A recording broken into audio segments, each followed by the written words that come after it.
সকালে স্নান টান কইরা ঠাকুরের কাম টাম করলে খুব ভালো লাগে। আর সকাল দিকে তোমার ভালো আছে, তোমাদের কামটা যদি হয়ে যায় না তো রোজের বড় কাম হয়ে যায়, খুব মনটা শান্তি লাগে, তাই না? হ্যালো তোমাদের কাছে শেয়ার করুন কইরা তো দেখো স্বাগতম জানাই। সকালে উঠে তোমার কাম কাজ শেষ করলাম, তোমাদের কাছে শেয়ার করুন কইরা আর ব্লগটা তোমার বৃহস্পতিবারে ব্লগটা সাজাইলাম, জলে লক্ষ্মীর ঘর বসাইছি। প্রত্যেক বৃহস্পতিবারে দেওয়া হয়ে গেলে ঘর বসে তারপরে দেখালে বসাই।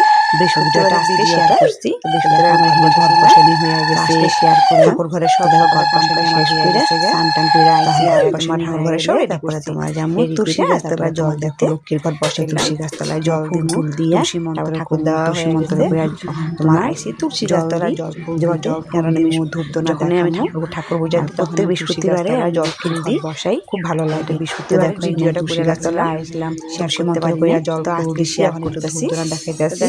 তারপরে যেমন তুলিটা পাঠ করতে শেষ করে প্রত্যেক বৃহস্পতিবার একটু গীতা পাঠ করলে মনটা খুব শান্তি লাগে, খুব ভালো লাগে। তারপর দেখো সবসময় তো ঠাকুর দেওয়া হয়ে গেছে, আমার সময় পাই না, এখানে তুলসী গাছতলায় জল সময় পাইছি, মানে গীতা পাঠ করার চেষ্টা করি। গীতা পাঠটা সুন্দরটা আমার করি সন্ধ্যা বৃহস্পতিবারে তুলসী গাছতলায় দেওয়া হয়ে গেছে, মনটা শান্তি লাগে, খুব ভালো লাগে।